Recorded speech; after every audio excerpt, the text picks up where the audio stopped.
Good evening and welcome to the Psych Coffee Shop. I'm Aeson Knight, and of course, sitting down with me tonight is Sarah from Door Space. So, what's this about? Healthcare management? Is this just another version of the failed medical? We're all supposed to have one cloud chart somewhere, and you took a new branch at it, or what happened? Oh my gosh. So that's actually a funny story. I was in some of those rooms when the EHR initiatives for digital records came out, and I was telling people they should not design it this way. And I think we'll dive into some of this Yes. throughout this time. But there's reasons why that sucks. So no, we are staying far, far away from EHRs. DoorSpace is really designed to tackle one of the biggest problems we're having in the healthcare system today, and that's the burnout and turnover problem. We've lost at least a fifth of our doctors and nurses in the last couple of years. The pandemic was part of that. It was more of an accelerator, but even before that, DoorSpace is older than the pandemic, and we're already seeing this problem across the U.S. healthcare system, that we are throwing more and more tools like EHRs, more training, more credential and certification requirements onto these clinicians while they're already overworked, having to see more patients. And at the end of the day, they don't have any more time left for themselves. And that's where burnout is coming from and where they're quitting. Especially when you think about a doctor or nurse, they've shown the dedication to go in and go through that kind of education, go through that training, stick it out, a year or two or longer into treating patients. None of us are probably at our best when we're sick and in the hospital, and they put up with us. And so these are people who can quickly change and go anywhere, and they are, because healthcare has just really become inhospitable. And so DoorSpace is aimed to go tackle that administrative side of things. Right. Now, these are conversations we were having when I was on the floor in the early 2000s. Exactly. Staffing ratios. Travel nursing was a new thing at that time. Before then it was, you worked for Proctor, which is basically you were on staff there, and if there's a shift you want, you could take it. Now we have travel nursing. Now we have, physician's assistants. That sounds like they're secretary, but they're actually got more power than they used to. What do you think the number one reason we're losing bedside nurses? Well, I mean, we treat them like crap. Are we allowed to? I don't know where the language is allowed on here. I don't want to offend anyone. The only thing we cannot say is the C word that ends in D, so we call it the panini. Okay. I don't know what word that is, so I doubt I'll say it. We went through it for a couple of years, from March 27th of 2020 all the way. It's still around, and people are denying it. Okay. Well, I should be okay. I don't. Yes. Usually the worst I get are things you might hear at a typical country bar. Exactly. We're great then. You can't say the C word that shut down the globe. There you go. Yeah, but we treat nurses horribly. The average shift for a nurse, I don't think most people know this, but generally nurses work in 12-hour shifts. Mm-hmm. Right, 12 hours at a time. And then, like, I was just talking to some people at a conference not too long ago about this very thing. The way that the way the healthcare system, because I'm not part of this, I don't do this, but Right. but the way you see it is they give these nurses recognition where they'll give them a $5 Starbucks gift card, for example, which for those of you who don't go to Starbucks, because we're all having coffee here tonight at home, it's, you can't buy anything for $5. So they, or I've seen some very extravagant ones where a nurse can throw the first pitch out at a local minor league baseball game. And while, maybe there's like a nurse that's a super big fan of their local minor league. I don't want to diminish the sports star fans out there, nor minor league sports, which are awesome and great in the communities. But after a 12-hour shift, 4-5 days a week, plus you picked up 1 or 2 extra because someone else couldn't make it because they're understaffed. Like, you don't want to go to a baseball game. And as I've heard at least several times, as they keep throwing these wellness programs and these yoga and meditation and stuff, and in what I hear from them is, I just spent 12 hours, I just spent 20 hours here. Physicians sometimes it's 48 hours. The last thing I want to do is spend 1 more hour when I don't have to be here in this building. Well, let me tell my story for a moment about when I was in nursing. When I damaged the 7 discs in my back, I was hitting hour 121 of a pay period of 2 weeks. I had 7 herniated discs. I could not leave my job to go to the emergency room. I had to wait an additional 8 hours and hope relief came before I could leave the floor. That's crazy. I have the record at Heartland of Beckley for 156 hours in a 2-week pay period. Most nurses are now working. They sold it. They used to have 8 and 16-hour shifts. They sold us on this 12-hour shifts. You work 3 on and you're 4 off. The reality is, you still work 6 to 7 shifts straight before they will take you off. Exactly. For a 24-hour period. Yeah. Now, if you add in the midnights, now the joke of the $5 Starbucks card, I got a better one for you. I feel very bad that you have a worse story. Like, that's terrible. Okay. Nursing home facility operates 24 hours, normally 3 shifts, with specialty services on some shifts. They would throw an incentive of no call-ins, we'll throw a pizza party. Oh my God. Okay, you want to know when the pizza party is?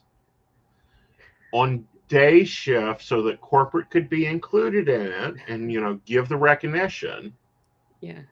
Normally around the 2 o'clock hour, so the evening shift could come in a little earlier, but they never included night shift. They just don't get it. They don't get it. They don't understand. They operate a 24-hour business 365 days a year because corporate's in there 9 to 5 Monday through Friday. I've only seen I was in nursing for 15 years. I had one DON, and I hated her guts because it was a union facility, and I hated her. She was corporate to be. I've seen her step on the floor on midnight and go, "I'm taking the cart tonight. Figure out everything else." And that's because they had hit their state minimum of 16 hours and they did not have a nurse to come in. Wow. Because we have focused a lot on patients and those patient care and patient guilt, but they don't turn around and go, what about our staff care? Well, and I'll be honest, they don't focus on patients either. That's a line of marketing crap. And we all know it. It's been about profits and not necessarily like, look, physicians and nurses aren't out there for the most part trying to make these gross profits. I hear this a lot also. And I think as all of us as patients out there, if we want this problem to be fixed, we really have to ourselves push back against anyone who's trying to argue that a hospital has to be able to make a profit to stay in business, because technically that's not even true. And what they're doing is conflating profit with like these gross extreme profits. Right. And a hospital can be making $1 million or $2 million a year or even more than what it's it's having in costs, that it covers the Hmm. physician's salaries, that covers the nurse's salaries, Right. but what we really have right now is insurance companies are the ones that are making decisions inside of these organizations. They're acquiring and forming these types of contracts with both the physicians and the hospitals that bind them into these relationships, and then they're just Hmm. funneling money from patients, from our employers who are paying for health insurance, right up into the pockets of these shareholders of these insurance companies. And that's why they all have, I mean, the top Right. health insurance companies are all in the top stock prices on this Wall Street right now, and we all have to stop focusing on that. Like that, those gross profits need to be banned in our healthcare. We have to get rid of them. And then if you stop paying, these shareholders in these jacked up prices for MRIs and everything, you have plenty of money to pay nurses and doctors and keep things properly staffed.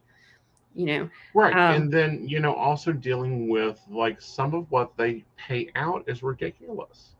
Okay. Here's an example. At one point, it was cheaper for a family to go to Walmart and buy the adult diapers for their family member than it was for the nursing home to order them because the supply company was jacked up. yeah. The price because of the supply. They should be getting bulk rate.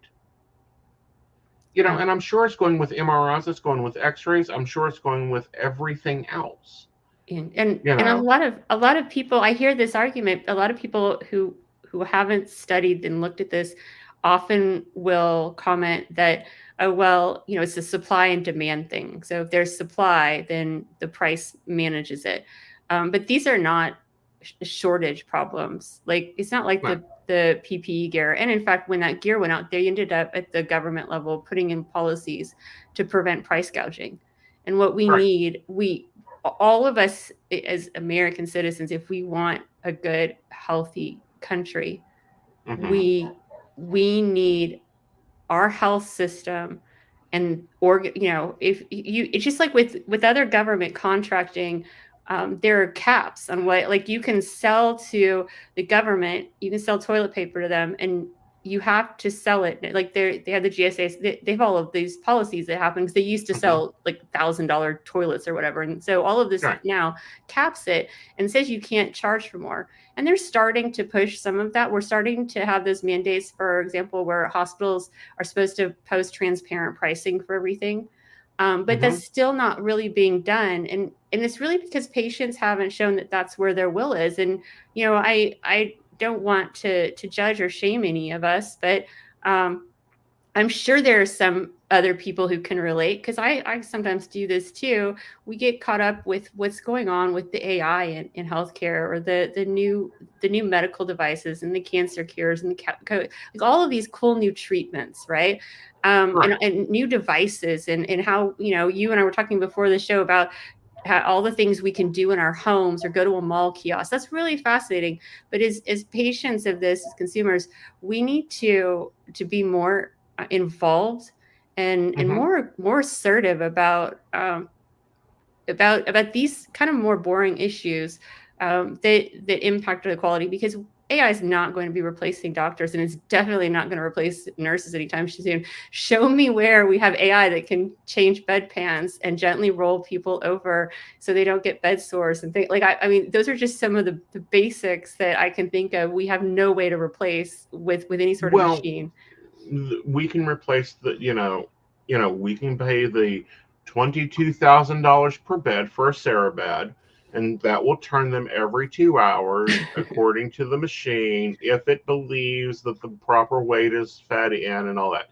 This is like crap that is out there, and it's like, well, that's nice, but if a patient can't go a certain way or a patient goes diagonal in bed, guess what happens? The patient doesn't get turned. And And it's sometimes the they patient sell needs to this get up crap. out of the bed. There Yeah. needs like, it's not just, and that's why this problem is here, because you end up, when we end up focusing on the gadgets instead of Hmm. the people in healthcare, Right. you end up with a room full of all of these gadgets. Each one does one thing, And then you still have to pay for a human being to be in there to do the things that those 20. So now that human being has to learn 20 gadgets instead of just being a human being in the room, like it could have been in the first place. Right. And, And it's and they still crazy. haven't figured out, how to handle personal touch. And I'm not talking about, oh, I like making sure my patients have their hair done and they all smell pretty. No, I'm talking about the scientific proof that human touch changes a patient's outlook. When a patient knows that at 3 o'clock, Sarah's coming in, and Sarah always makes sure to get her fresh eyes, that patient's care is much different than these lovely machines. And then you have issues like, blood pressure cuffs. They've automated them all, right? Well, that's all cute and good. But then, if you're like me and you've got a bigger bicep, you've got high blood pressure on that cuff every time. Yeah. You can't replace the human quality there. You really can't replace the humans in general because they're getting out of the war zone. They're going into therapy. They're going into other things.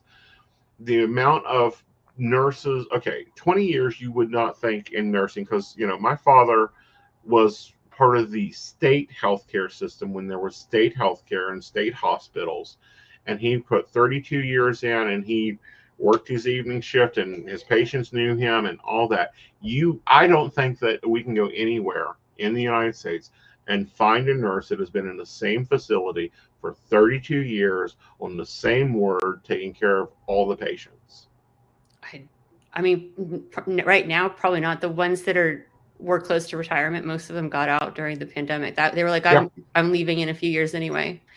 I'm gone. The majority of nurses today, I believe, I know I saw a study for the exact number, but I do remember seeing that the majority of them have less than 10 years. And there's a large number of organizations where they don't have any staff with more than 5 years experience. Right. And that's scary. It is. And, for any of us, like the worst thing you or a family member could have to do right now is go to a hospital for anything. They don't have enough experience. They don't have enough staff. And this isn't like these doctors and nurses, maybe they only have 1 or 2 years experience. They don't deserve what the situation they're put in. They should have enough mentors and senior leadership there to help them. And they don't. And so they're overwhelmed and they're making mistakes. I mean, every day we're reading these stories about these accidents that happen to patients. The wrong limb gets operated on or removed.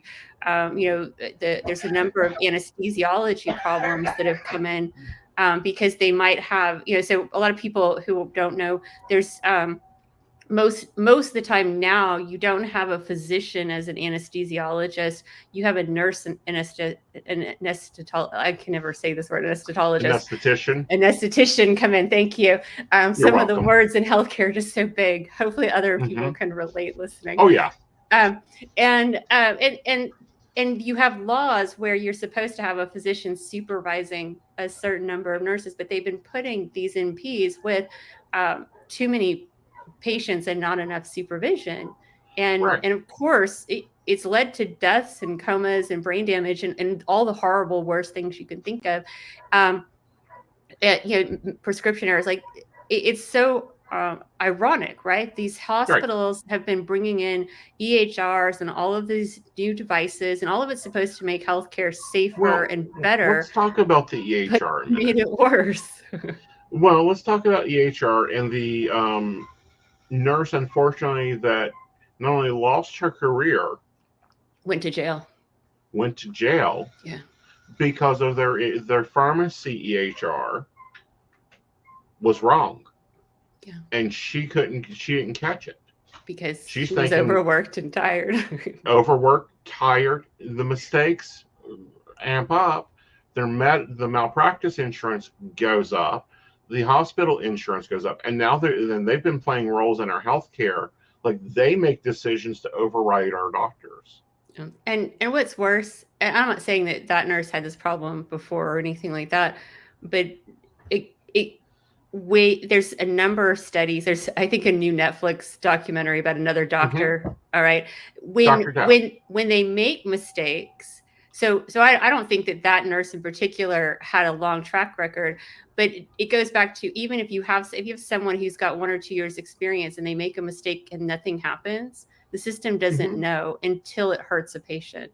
It doesn't Right. catch it because they're not being supervised, so that those mistakes aren't being caught by that senior double checking their work like the system is Right. supposed to have. And so the system is intentionally allowing these mistakes to be repeated until somebody Mm-hmm. dies, and then they Right. blame the nurse or the doctor for all of it. And in Right. some cases, again, it's some of those documentary level cases, the clinician, angels of deaths and things like that, they are guilty. But Well, what they happened are to that guilty. nurse in Virginia is because she self-reported her mistake. She Right. followed because Her again, protocol. for people who are outside of healthcare, they may not be aware. It is so checklist driven. Like you can't go to the bathroom without a checklist that you have to follow almost. Mm-hmm. It really is like that. And they do that because if you're following that checklist, you're less likely to make mistakes when you're overworked and tired. And Right. part of that process is, if you make a mistake, here's how you report it, so that they can learn and supposedly reduce it. But instead, they pursued criminal charges and found her Right. guilty of manslaughter, and she's in jail. And right after following that story, when she got arrested, from that point on, we saw a dramatic increase in nurses quitting Yeah. healthcare. They weren't willing, because and that's when the nurse strikes really started going on fire, Right. because Well, nurses aren't and going to go to jail for things they know, because and again, patients, this isn't that the nurses are to blame. Nurses are amazing people, and we treat them like crap and they don't deserve it, but the system that they're put in, right, right. they're they're they're going to fail. They're going to hurt us and our family Right. and our loved ones, and they don't want to, and that's why they're going on strike. And we have to go and support them however we can, because Exactly. it's it's not going to get And the better strike unless is we all never come about the together. nurse. Yeah. You know, the strike is never about the nurse. It is about, I'll guarantee, I'll cover the issues they're wanting. They're wanting staffing ratios. They're wanting hour limits. They're wanting a little bit of pay increase. They're wanting better insurance. Yeah. They're wanting a little bit more benefits. You know, and this is the thing: nurses going on strike is not like any other field that goes on strike, because the facility gets a 10-day notice, we're going on strike. Yeah. And then the facility gets told, these are the members that will not be showing up because they're on strike. These are the members that have to come in. And we'll cross the line to go work that because they have to. Yeah. The only other people that do that is, I think, air traffic controllers. And those organizations have 10 days Mm-hmm. for their PR companies Mm-hmm. to work on spinning. And I think anyone who's listening, I really hope y'all will pay attention to that Mm-hmm. storyline that's being sold to us in America, Mm-hmm. because it's being sold to us so that we will continue to demand our employers pay our insurance, Mm-hmm. right? And then we will not, because we're not paying the insurance company, then we won't question how that money is being used and spent in healthcare. That we have to care. We have to do that. Right. And there's a lot of other messaging out there like this, but I just I don't know. I don't know. Well, and then, You're the we have, psychic. Maybe you've seen the future. Maybe you know how we can fix this. I think we're going to have to go HRC. What is HRC? HRC is adapting to the Canadian and British structure where it's no, the government controls it. It's a single payer system. It comes out like your Social Security. And yeah, there's companies that own hospitals, but they have to meet government standards because, and then we have to like decriminalize being a doctor. Can we talk a minute about this? Are we allowed to talk about the abortion conversation? I don't want to politicize your show. Yes, we can. And oh, honey, this got politicized a year when it started. But let's go even back before that. And I hate that it's politicized too, because right. It really shouldn't be. If you look at the majority of the polls, Mm-hmm. everyone believes that if a pregnant woman's life is in danger, she shouldn't be forced to die to have this baby maybe survive, right? Like Right. they're like this is like, I think less than 20-15% of Americans don't agree with that wholeheartedly, and I think it's an even smaller number that have some partial, qualifications Sure. to it. And yet we've denied women around the country this. But what that does is there's entire specialties of physicians who now half of what they do, like you can't be an OBGYN and handle pregnant women and not be affected by this law. You can't protect your patients. If you are a pregnant woman right now, I think in Texas, where I'm in Houston here, Hmm. we've all seen exactly what these They laws do. do. and Yeah. and and it shouldn't be about like it doesn't matter who you normally vote for. Right. This issue, you need to demand your favorite politician. You need to demand they side with women on this side. Women and women's doctors are the ones who need to be involved in this, because those are the only two people who know what's going on with that specific case. Right. Where And the cases there that have gone through, I believe it is your court system, are ridiculous. A woman had to leave her home pregnant, leave her family behind. She may not be able to return. And depending on her extradition status, where does it go? And Texas has this ridiculous law that Mm-hmm. should people be able to figure out who helped her leave the state, Uh they could huh. all be sued in civil court for fines Uh that huh. are around $10,000 or more, plus all the Exactly. legal fees, plus all Plus legal all the fees. legal fees. Yeah. Now let's go back to another one that criminalized our doctors: pain patients. Mm. Right. Big Pharma lied out their teeth, and Exactly. and the doctors who did what they were expected to do, which was learn Mm-hmm. and Right. follow the directions. Right. Yeah, I mean, like a lot of physicians. I was pre med briefly a long time Mm-hmm. ago, but organic chem is part of that. So physicians have to understand a little bit about how Mm-hmm. these drugs work, but they don't understand more than those Well, none of basics. that. Okay. Like So unless big they're pharma laid doing their that ass off. research, right? So they have to trust. They have to trust Mm-hmm. what these pharmaceutical companies and the FDA tell them. They can't Right. they can't look at it and glean from that, with their expertise. Mm-hmm. And yet we seem to expect them to. We'll see. Okay. So big pharma allowed their ass off, especially in the state of West Virginia. I'm sorry they sent every blonde in there.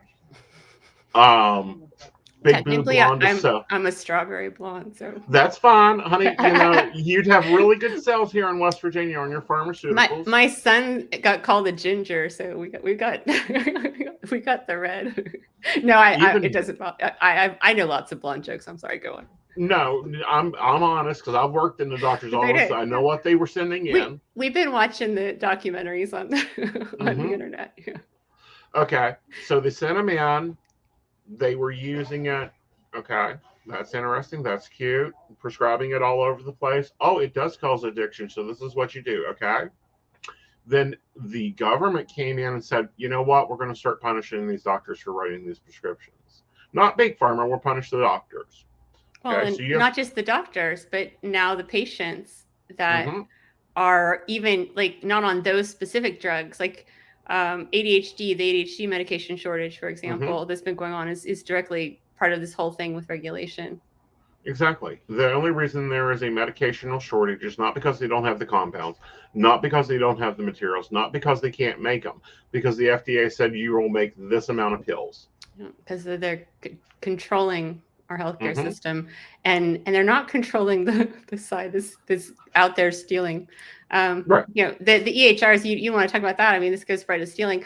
Something else patients should know. So one, I should know her name. I'm in so much trouble for not remembering her name. But the CEO of Epic, Mm-hmm. the big EHR system, she was just interviewed, and I was reading through the interviews. I'd have to dig them up exactly, but Mm-hmm. she was quoted. And I don't think a lot of people realize this, but what she ultimately ended up admitting to, that again, people need to know, she didn't outright say this, Mm-hmm. but it is that Epic, they are not just storing your data.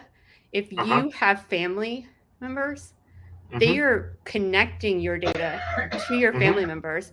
So, for example, one woman whose father was recently diagnosed with cancer, she started getting calls and adverts Mm-hmm. for cancer treatments of his kind. And because of that connection in there, that's Right. actually not something Epic was supposed to do. And because they bundled family data together, that's one of the things that they are saying now is one of the challenges with opening up and making that Mm-hmm. data shareable, because at the underlying architecture they did that with the intent of being able to advertise and sell, because it's from an advertising perspective, knowing Right. that family members have illnesses is very, very valuable data to sell, Right. but it's all designed to manipulate us. It um, is. and as But no. patients, we have to demand, like, we can have a single awesome secure patient data system, but we have Mm-hmm. to get the profit out of it. We have to. Right. Well, and that's where, controlling our data comes into, Yeah. you know, which is again, the Britons have got that. That's why the psychic now has to verify your birthday every call, is because it's procuring your data. But on the other side of this, back to the doctors. So you have doctors that are worried about going to jail if they write too many prescriptions for patients. You have patients that are just trying to survive. So I Yeah. got a question for you. You have a patient that has 7 herniated discs. Surgery is not optional for it per insurance. Mm-hmm. Their doctor retired. Mm-hmm. They only require muscle relaxer and mild pain medicine to maintain their daily life. How many doctors do you think they had to interview to find a doctor that would accept them? I'm surprised you found a doctor yet and haven't gone online to the dark web. No. I And went through 56 interviews that's by crazy. my I would insurance have given company. up and just gone for tequila. I'm just telling you. If tequila would handle it, honey, I would have done been there. I understand. Um, 56 doctors, and I ended up with a resident. So he was new and green. And he's like, that doesn't make sense. And it's like, okay, let me take you back. And here's the case study from 1940. This works.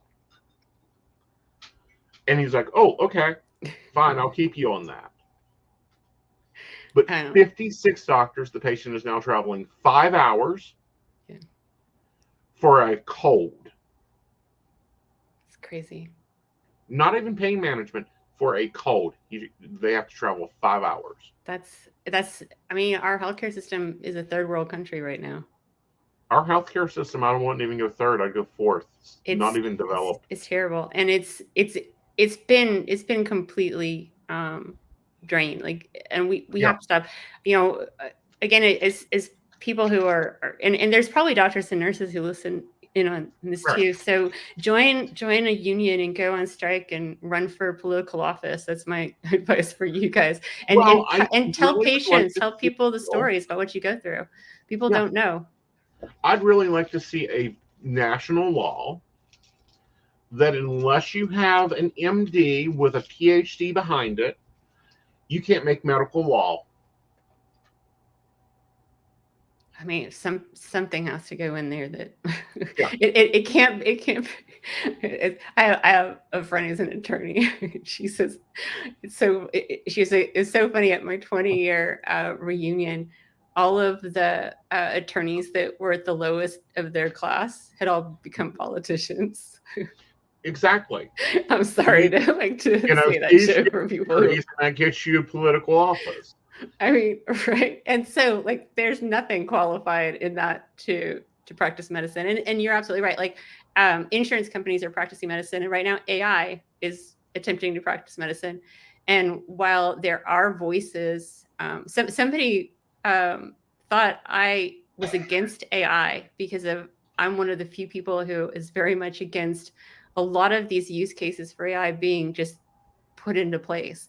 But I love AI. I play with AI all the time at home in different varieties. I've been a proponent and a user and a trainer of it long before those were again, Mhm. like I think we've talked about, my Right. whole career I've been doing things long before they were job titles or college degrees, when it comes to the internet.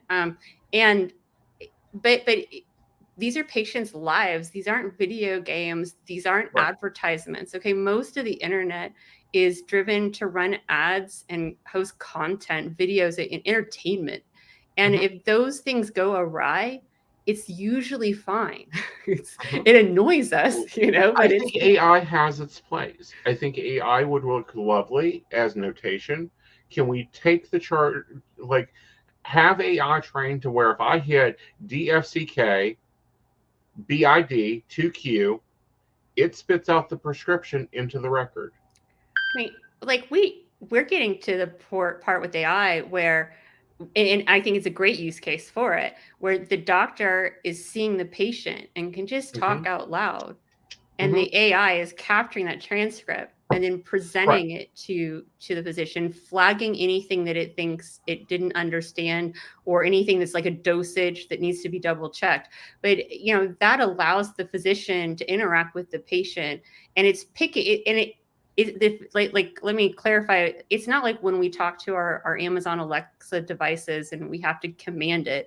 The AI is picking this up during the natural conversation between the doctor and the patient. So as the doctor is explaining to the patient, here's what's wrong with you and what I think you need to have, the AI is getting that information and adding the context to then put it in the chart format the way the EHR needs it. So it's a Right. huge time saver, and nothing in that process asks the AI to create or make up anything. And so it's completely a safe use case.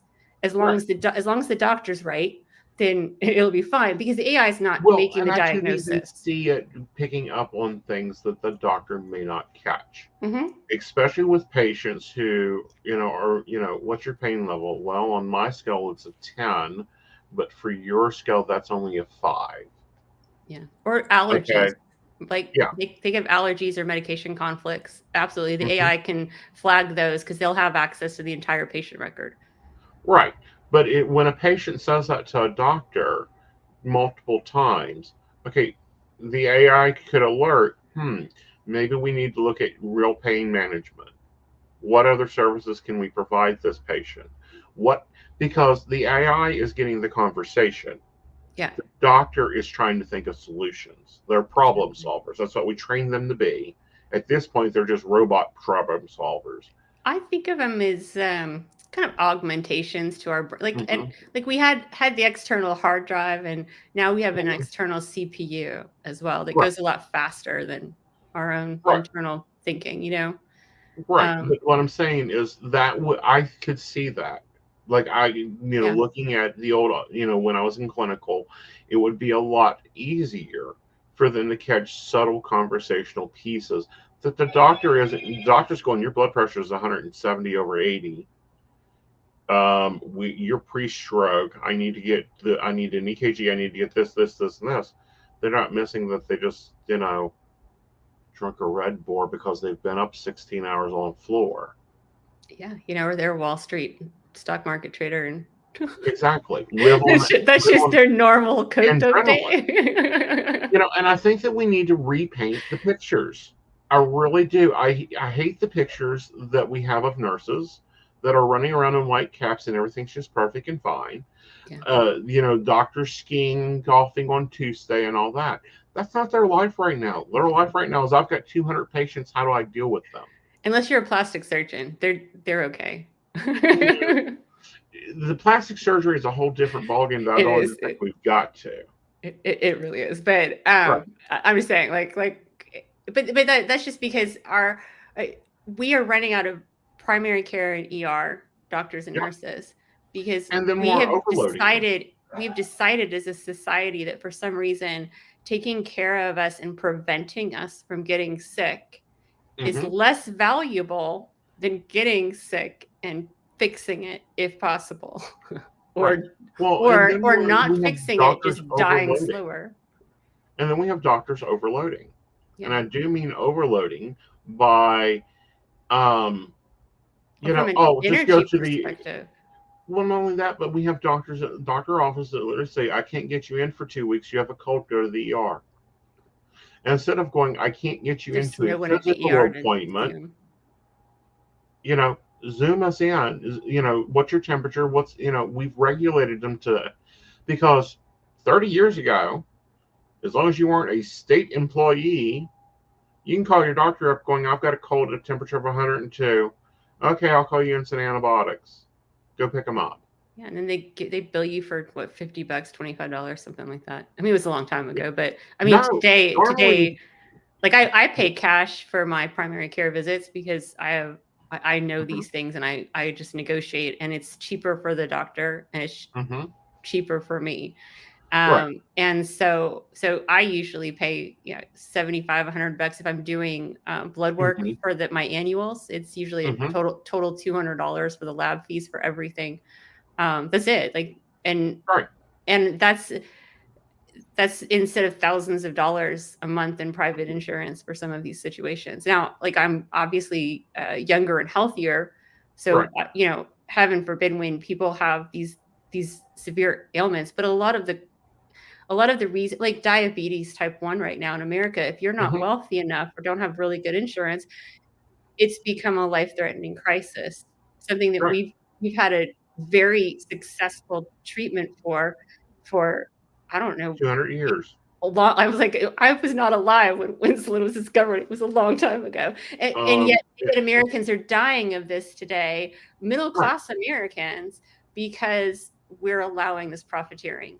Right. Our healthcare system, if I can put it bluntly, is just being raped flat out, and across the board, like those EHR rooms, the executives in some of these companies, and again, we're going to have to make this our politicians' priority, Right. because the corporate greed is overrun. There's not going to stop. They go in these rooms. They say they literally will say, look, if somebody is in an emergency situation where their mother or their child is dying, they'll pay as much as they can to fix that problem. So Mhm, we don't have to make this easy for them. We can make them pay for it. right. That's the Well, thing and right this is, now, and it's let's do some horrible. predictorial from your direction. What do you see healthcare in 5 years if we don't wake up? If we don't wake up, it's going to be so much worse than today. I don't even know how to imagine. I've never I've never tried to imagine not having a functioning healthcare system, but we are at that point right now. We already don't have a functioning healthcare system at this point. So I hope this doesn't happen, but I mean, we would have a bunch of inexperienced, mostly nurses, people who were perhaps rushed through. A lot of it, you're going to wait in line. You're going to have to pay even more for Mhm. insurance, and for people whose employers pay for that. And if y'all, like, I know, Aeson, you and Can I we talked a talk little bit. about that statement a minute? Which part? The employer's paying for it. Yeah, employers pay for it, but it comes out of your paycheck. Like, Yeah, it's from an you're HR paying for it. perspective, when You just get HR a tick off before. yeah, when compensation packages are being figured out. So when we look at how Americans' wages are not rising with the pace of Hmm. inflation, and we look at how healthcare insurance costs are rising well beyond the rate of inflation, right? Like, Hmm. that's not coincidental.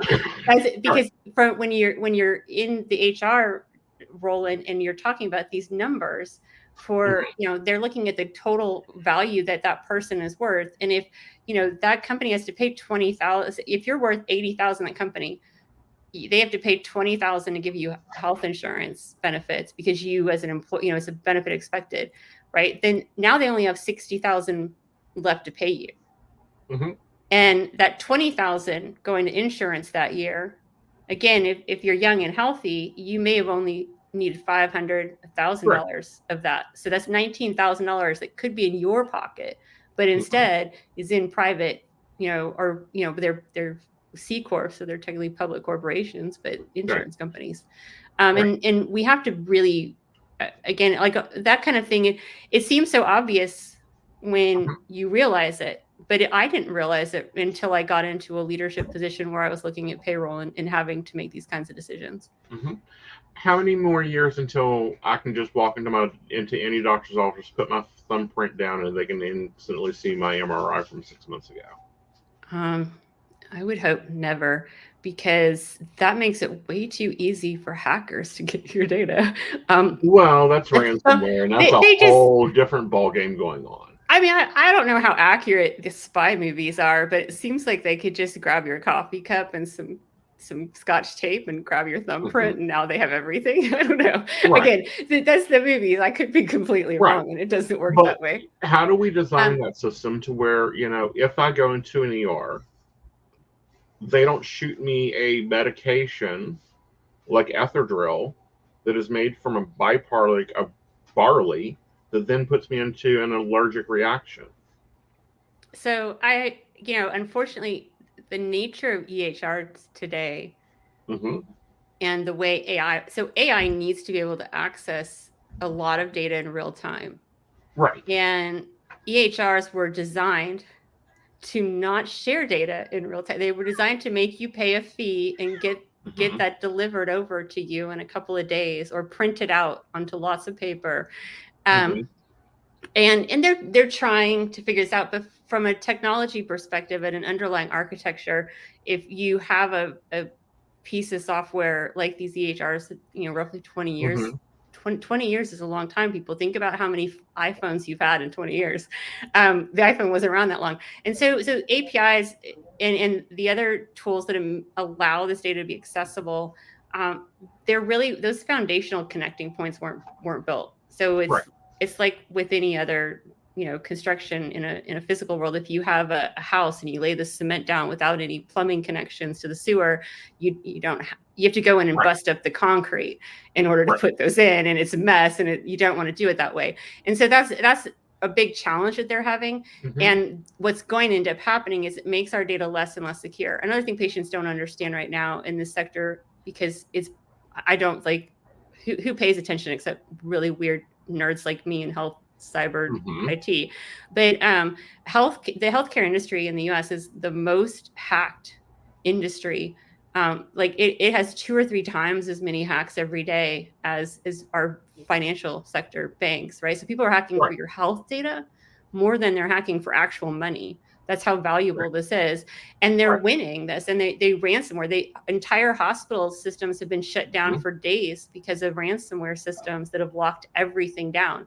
So the more technical and digital we become, the more important it is that we slow down a minute and we think about these steps again for your thumbprint coming in, so that you don't end up having somebody at your bedside use your thumb to purchase everything. And like there's just a lot of ways that isn't conducive to the experience that you want. Well, and I think that comes but into it also limitations. yeah. But for the fact that if I lose my phone, someone can check my account balance on my bank.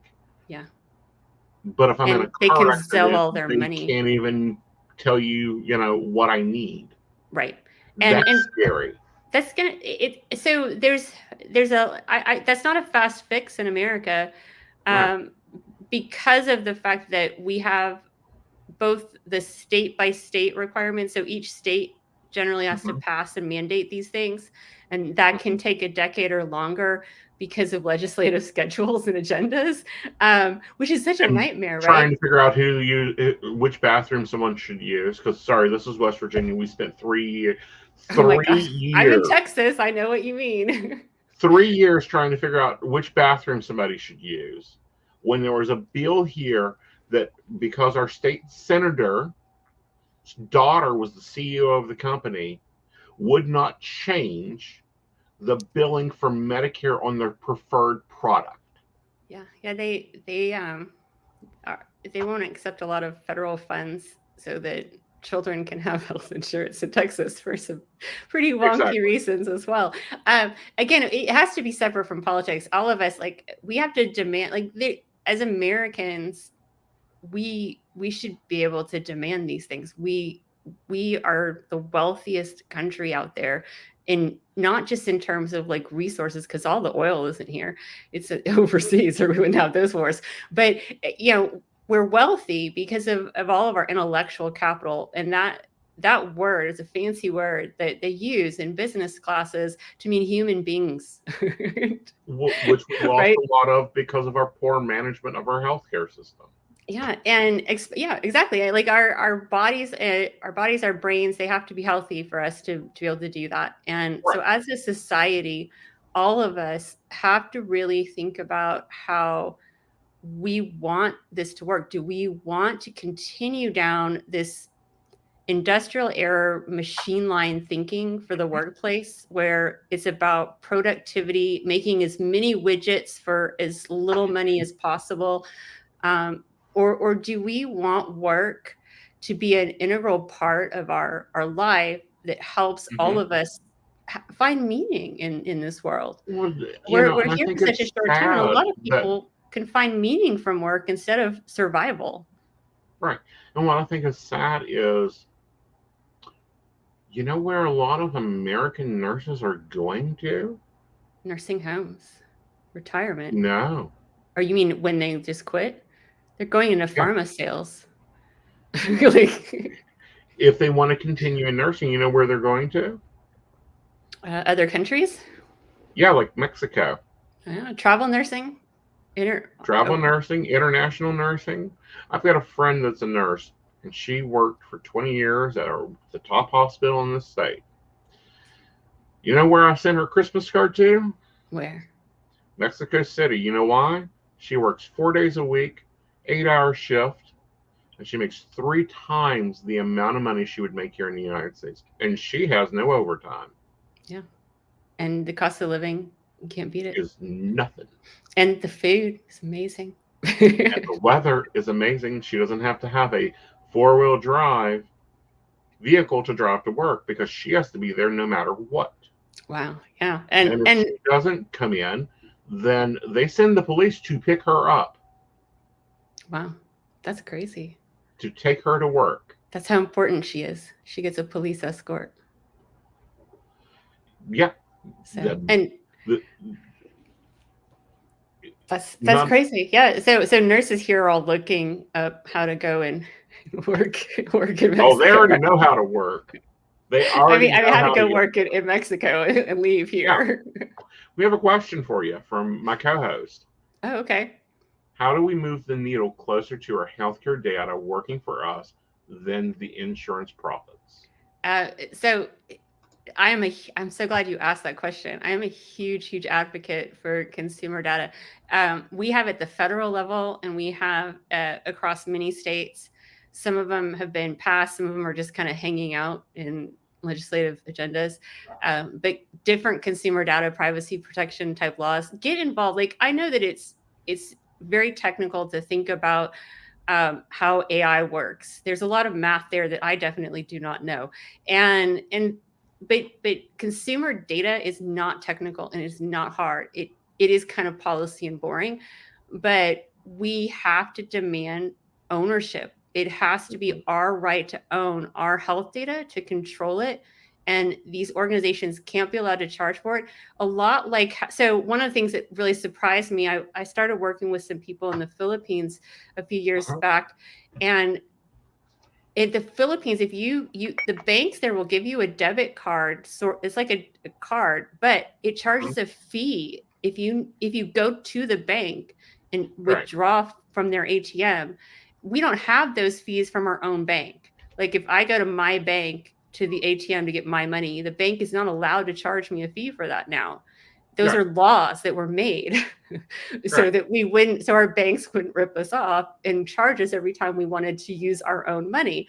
And so we have to do that with our data too. There are a lot of ways that these health companies can be using patient data responsibly and for their research, for their understanding, but that don't involve selling it to advertisers, that don't involve making sure that when your dad has cancer, you're getting phone calls from cancer drugs and pharma companies trying to sell you something. Like, that shouldn't be happening. How do we get the what do you think of the GDPR? The European one? Because it's where we own our data. I think it's fantastic. so you're going to hear a lot of negativity in the business owned propaganda stream Right. about it because it's costly to businesses. But the good news is for businesses that are already having to start being compliant for GDPR, and Hmm. now in California we have the CCPA. New Right. York has something. I don't know if it's passed yet or if it's on its way. Like we're On gonna its way. start we're gonna start seeing more and more states passing these. And I know that after the Facebook whistleblower testimony and a lot of the tech Mhm. stuff that went on. A lot of people were watching pandemic news during this time, but I was watching Senate hearings, and it was You want to really talk about those a minute?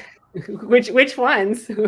Oh, the Facebook whistleblower, and when Facebook, went to like, do these like, Facebook, everybody is a medical device and it uh is huh, operating illegally. Okay. And no one should be, I know we're on Facebook, I think, but you shouldn't be we are, using it but at that's okay. all.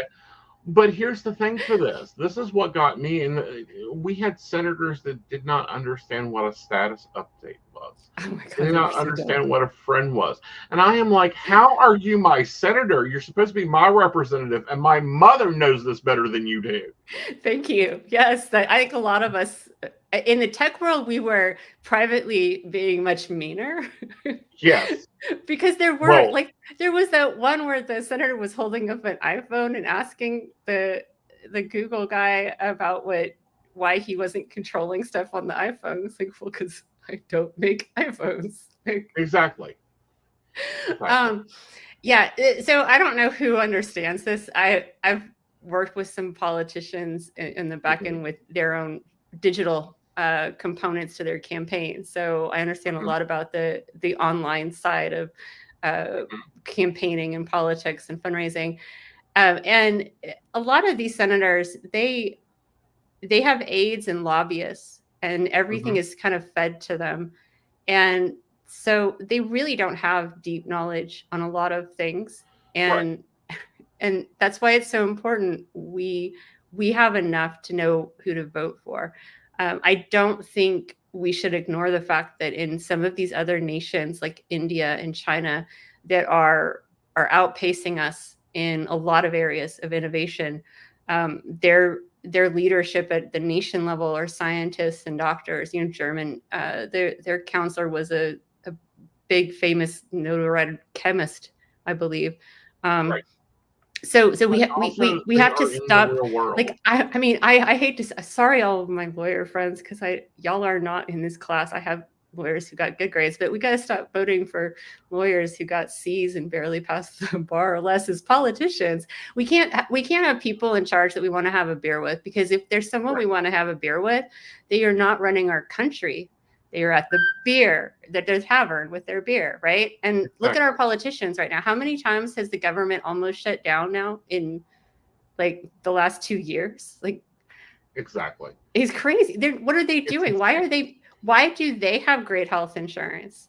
Why do they have Well, six-figure salaries? Why do they have budgets for aides and assistants and furniture that exceeds our poverty limits? Like I what don't I don't understand understand, this. and this is the thing that never gets me, is I've never worked a job for 4 years or 6 years and got lifetime benefits. How has it happened?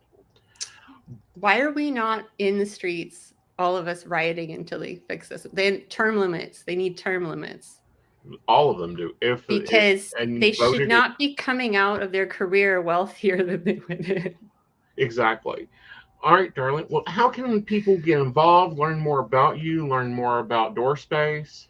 So, doorspaceinc.com is the website. I'm on LinkedIn. Just look for me as Sarah Worthy or Sarah Worthy on LinkedIn. I should come up as an open person. And you probably will have links for people to share. Right. I have a Facebook account. I've been on the internet longer than Google, but I'm almost never on it anymore because I Right. watched the whistleblower testimony, and like I have ADHD. Everyone, I'm outspoken about that. And it pisses me off that I pay a lot of money and I go through a lot of hassle to manage my ADHD appropriately, only to find out that they are intentionally designing this platform to manipulate my dopamine levels that I'm paying all this money to manage. So I had to get off. Exactly. Like Oh, like totally healthcare. understandable. Totally So, understandable. yeah. And if anyone really cares about this, get involved locally at the city level, the state level. Go call your politicians. They answer the phones usually because no one No, calls you them. get voicemail. You get Really? voicemail, but and then you get this really pretty letter back from them. I get it all the time. I don't know. Sometimes they have in-office visits, but Yeah. harass them a bunch. And if you're a small business owner, tell them you are a small business owner in their territory. They will meet with you. Yes. Insist. Yes. Well, thank you, So, Sarah, for sitting down and thank you having so coffee with much. me, and look forward to having you back again. Okay. Wonderful. I look forward to actually following and keeping up because this is a lot of fun. And It is I'm really glad you're interested in this because we heavily. definitely have to fix this problem. Our Yep. doctors and nurses need us to take care of them. They do, and we need to take care of them and get them early. Like, get rid of. Exactly. We need to get them early. Go get those residents that are going into private practice. Those are where you're going to get your qualified health care at this point. 100%. All right, Well, Carla. have a Have a great wonderful evening. evening and Happy New Year, everyone. Happy New Year. Hey everybody, Lady Gwendolyn here from Rowan Temple of Light, and I'm here to tell you about our events this summer. First up is Beltane in the Hills, May 13th, and that is from 1 to 6. We have entertainment, we have a bunch of vendors, we have a fairy photo shoot. It's going to be exciting. You having any questions, reach out to Earth Magic or to myself. After that, we have Central West Virginia Pagan Pride, August 19th. That's at Holly Gray Park from 11 to 5 for the day. And we will have Sarah Masters coming down from Pittsburgh to be our keynote speaker. We have some great classes for that. So if you want to get involved, reach out to Rowan Temple of Light at Gmail, or just follow us along on Facebook at Rowan Temple of Light, and we look forward to seeing you out in the community. See you there.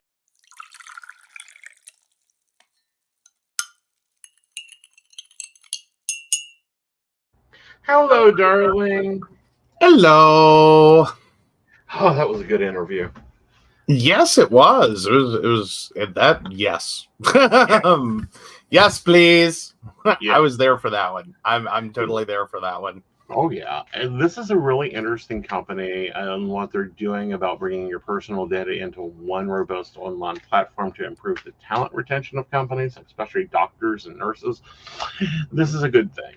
This is a good thing. And, you know, Sarah's a big shaker and mover in developing and growing things. Absolutely. All right. So let me grab over and get the poll up. Yes. I'll make sure to include all the options. I think this is going to be a fun one. Okay. Plead your case. All right. Am I the asshole for not paying my sister for the labor I made her do at Christmas? My husband, 36, and I, 38 female, hosted Christmas this year. My 20 living close family members, brothers, sisters, nieces, nephews, have stayed with us from the 18th and will continue to until tomorrow.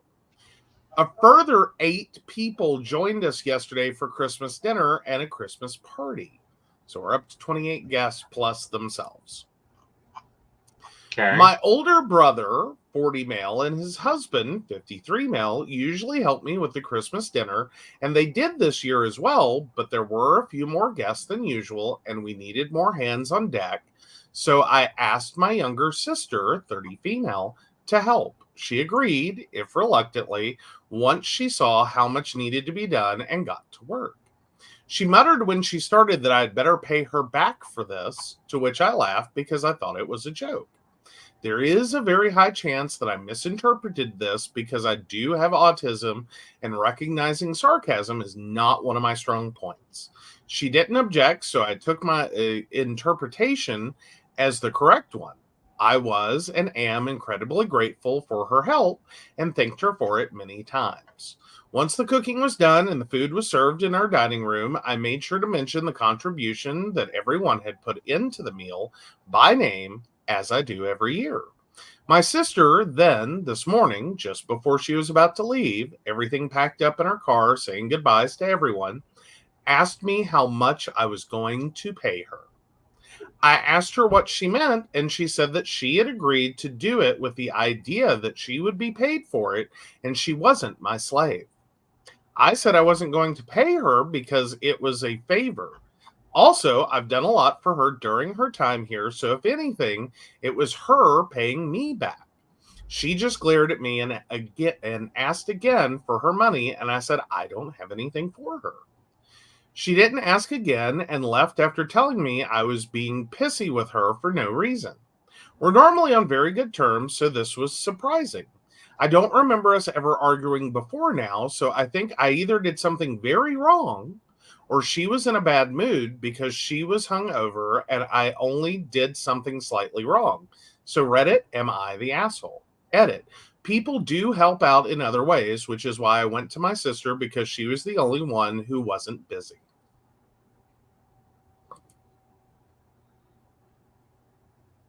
Yeah, where are you at? Send her $20. It ain't worth the fight. You know, I don't know if that makes it worse. You know what I mean? Like sometimes there's not getting paid, and then there's not getting paid, and sometimes getting paid very little is more of a slap in the face. Well, let's say the party was 8 hours. Standard serves are paid $2.14 an hour. Then you got to take out the 40% to the tax department. So that takes it to $1.70 an hour. You'd be paying her overtime for $20. Oh, well, there you go. Maybe next year they need to send around a tip hat. Exactly. Here's the deal. I don't think that's a reasonable expectation that the younger sister has. So I'm going to go with not the asshole because I just can't follow that one. I mean, that seems really, I don't even know where to start. I mean, no, you're not a slave. Someone asked for help. Like legitimately, can you help me? Right. Because this is a lot more than we thought it was going to be. Right. And so now I'm kind of down a rabbit hole here, and there's a lot left to be done. Help. Right. You're staying with someone for the holidays. They've taken on the entire expense of this, which if you've ever cooked a Christmas dinner and hosted a party, it's expensive. I don't think someone needs to be slave labor. Right. Like if you legitimately invited your sister to come over solely with the intent of putting her to work and making her work this event, like wait staff, that I could understand her being upset about. Right. It doesn't really sound like that was the deal. Right. Like this sounds like some kitchen help and some, like cooking help and grab this, roll this out, like that kind of thing. Right. I mean, I can't see the expectation to get paid for this. Right. Like, I mean, I could see saying it jokingly. Like, oh, you owe me. Whatever. Like, take me to lunch or something. About in that $20 range. Right. But other than that, and I'm holding someone to that. But I could see doing that. I can't follow this as you're the asshole. So I'm going total not the asshole. I'm going not the asshole myself. But the poll is up with all options, including the barista's motion of you're a dill pickle. You're a dill pickle. Well, we know what Brenda's voting for. For every poll from now on. Well, great. I hope she does. All right. So on to relationship advice. I chose a simple one this week. Absolutely. So let's hop over there. Oh, it is short. It's short, but is it actually simple? All right. My now ex, 20 female, texted me, 21 male, after only a week of no contact. My ex, 20 female, texted me, 21 male, today to ask about my grades. We go to the same university, and today the grades came out for the finals. We dated from 28th of October to 17th of December. Even though she asked for space and we have been in no contact for about a week, she broke no contact today. The reason why I asked for us to break up was she is lost between me and her ex, 30 male. So she told me she wanted time to herself so she can get her head straight. When she texted me, I replied because we left on good terms and we never fought during the almost 2 months of dating. The last time we spoke, she told me she needed space. I decided to respect her decision and give her space. If you were to be in my place, what would you do? Tell her the grades and let her go back into her room.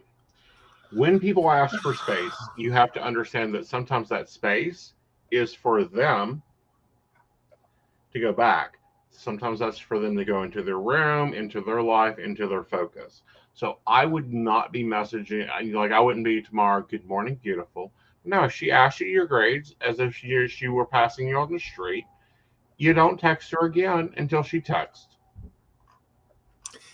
Yeah, I think you're confusing, like, I'm sorry, just my opinion on this. I think you're confusing space with a restraining order. Right. Like, those are very different things.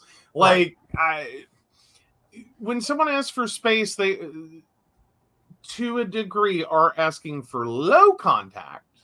Right. Like, don't initiate a lot of contact. Don't start a lot of pressure for us to get back together, to stay broken up, to, you know, don't manipulate me. I need out of the stress of the relationship so I can figure some things out. Right. It's really not the same. Great responses on the previous one. But that's not the same as no contact. Right. It's a good time to let them initiate any contact, right, and let the conversation drop as it drops. Right. But it doesn't mean, like, you know, you just disappear off the face of the planet until, like, right, she formally says, I would like to speak to you again. We are, you know, unless right, that's just where you are. Right. If that's where you need to be to give her space, right, then I think that needs to be your last contact with right, her, is to tell her, I'm not emotionally mature enough to give you space. All I can do is break up and move on. Right. So that would be my advice there, is figure out one of those two things is true. Right. So again, I would just answer the question and move on. It's kind of like when Joe says, I've got to focus work. And then he goes, bring me coffee. That doesn't mean I go in there for a half-hour conversation. I bring him coffee and leave it alone. Well, yes. Not that I do that all the time, but yeah, there are moments where it's like, I just sat down to focus. I need coffee. Yes. But yes, all right. So with that, how was your holiday, dear? It was a good holiday. I think we did really phenomenal. We did. We both cooked dinner. We had to do some trade-off. Yeah, with the aid of, you know, Bob Evans. Bob Evans is wonderful for sides. Yeah, it's been really good. All right, guys, so let's check the poll out, and we're going to be wrapping up a little early. Ooh, we are. Yeah.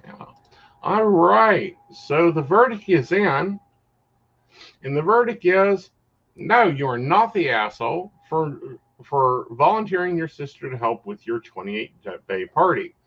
And the baristas have decided that you will buy her a booklet of McDonald's coupons and tell her that's where you're eating at next year.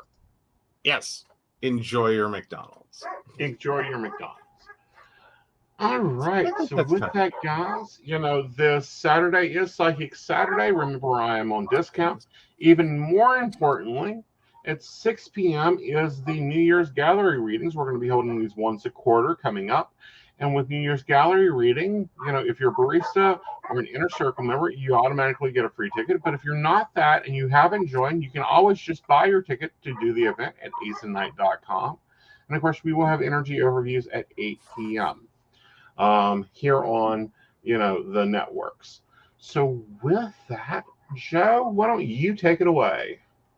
All right. So, of course, we want to thank Beverly Walker, Mika G, Kathy, Mary Winfield, Brenda, Shannon C, Shannon D, Lady Gwendolyn, Charles Shaw, Tracy Van, Caitlin Bell, and Devin. If you'd like to learn more about us, the show, or how you too can become a Patreon sponsor and receive all the wonderful benefits our baristas receive, please visit us at pcsbnetwork.com.